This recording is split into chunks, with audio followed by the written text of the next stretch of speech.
Is that too much to ask? A little Ellensburg in my drink.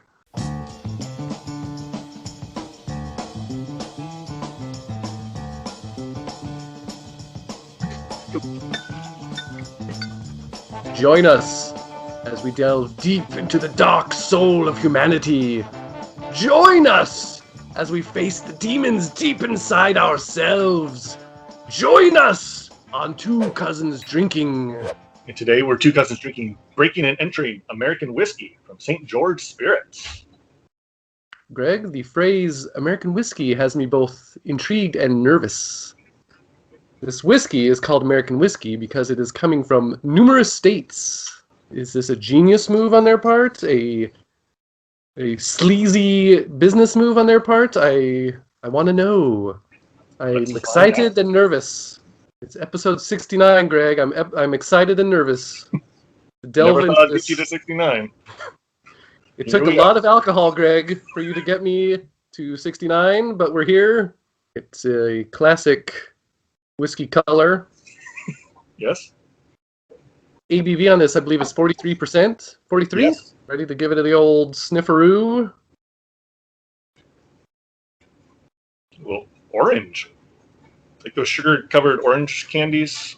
I was getting something minty. It smells wonderful. I mean, it doesn't smell like whiskey.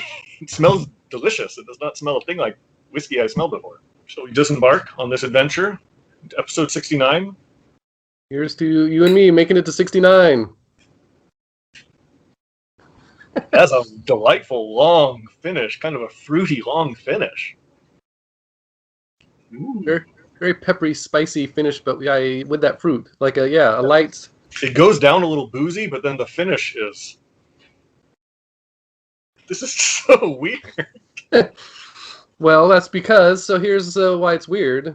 You're getting Kentucky bourbon, Tennessee rye, shipping it to California, adding in California-made whiskey, and it's made with 4 grains: rye, corn, barley, and wheat. It is sort of a lighter flavored whiskey. Breaking and Entering American whiskey, made by St. George Spirits, Alameda County, California. Alameda City in Alameda County of the state of California. That is funny. St. George Spirits is the originator of Hangar One vodkas, which they sold to somebody, to Proximo Spirits in 2010. Now, it just clicked in my head that St. George Spirits was founded by George Rupf, a German who moved here. Mighty pompous of yourself to name it Saint U. Would you say that this to me is leaning more towards a brandy flavor than a whiskey? Yes. As soon as you started talking, I thought brandy. I'd have to say I'm not excited. It's good. This is how I would feel. This is how the proper feeling for episode 69 with Greg is. I'm going to get through it. It's not life-changing. It's not going to make me change my lifestyle. I'm enjoying this I'd say a 90, and I want a 90. I'm enjoying this a 75. I'd want a 70. Two cousins headed in opposite directions. Sort of like it's like a 6 and a 9. I was thinking like a 9 and a 6. Greg? John? That extra 3% really hits you. I have a whiskey. Do you have a whiskey with you? I have a whiskey that thinks it's a brandy. Well, look at that. I have a new glass. As do I. Ooh. Greg. Why do you always say my name that way? You're not the F word, but you're an F word. The flavor is more whiskey-ish. At least in this glass it is. This American whiskey concept is very bizarre. Technically, yes, it's the same country, but they're very far apart. I mean, it's too far for me. Really? Basically, you're just saying, I want whiskey. I want booze. Really? You don't think this is interesting, that it tastes like no other whiskey you've ever had? Well, I'm not finding the flavor interesting enough to want to do this again. But They've squeezed any character out of it. No, the character is in the blending, not in the ingredients necessarily. I get what you're saying. If you want to taste a specific region, but I don't mind just a bottle of whiskey that appeases my taste buds, and I don't really care where it comes from. What if you had Japanese whiskey and Scotch and bourbon blend? Would you try that? Yes, It's the global blend. sure. I trust a master blender to produce something that I will enjoy drinking, and is the distinct character of that blender, not the region.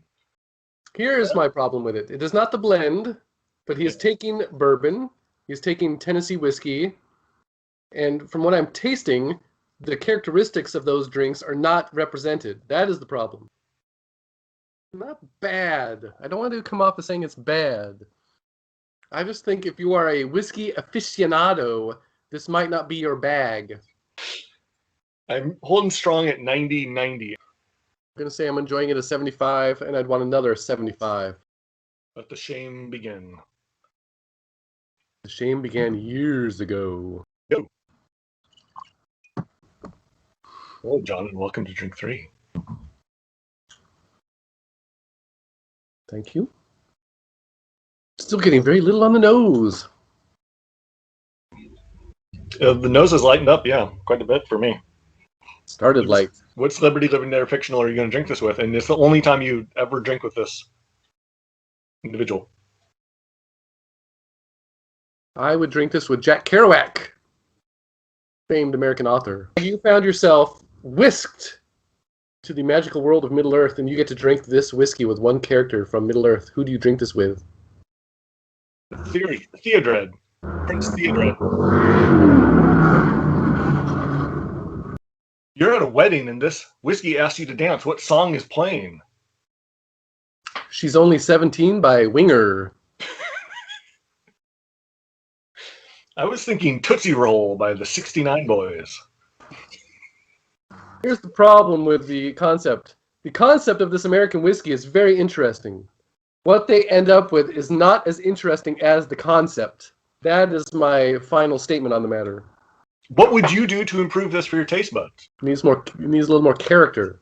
You need one of those styles to impart additional aspects of that style. Oh. You want some Ellensburg. Ellensburg. Is that too much to ask? A little Ellensburg in my drink. You have had a lot of this. What are you going to do now? What do you want to do? I want to do some, I want to build a wooden bench. I want to do some woodworking with this. So I bought you a bottle of this. You have it in your house. You're just going back to eat your second cup of coffee, and Dom DeLuise has broken into your house, and he has it in his hand, and he's looking at you like, and he runs out the door. What do you do next? He's Dom DeLuise. You could probably chase him down. Probably just going to pour my cup of coffee and sit down. Ooh. Blue has lost all this footage, and you have to re-record this episode because I'm incapacitated. Who are you re-recording this episode with? William Zabka, Johnny from The Karate Kid. Ooh. I'm probably going to go to my toilet and vomit with rage after this episode of your disrespect for this whiskey. We've been powering through breaking and entering American whiskey. I've been thoroughly enjoying breaking and entering American whiskey. Would you give me your numbers on that thought? I'm enjoying it. A 71. I want another a 69. Greg. I'm enjoying it a 96. I would like another a 96. You're not a whiskey man. Strictly, I don't. It's whiskey for the non-whiskey drinker.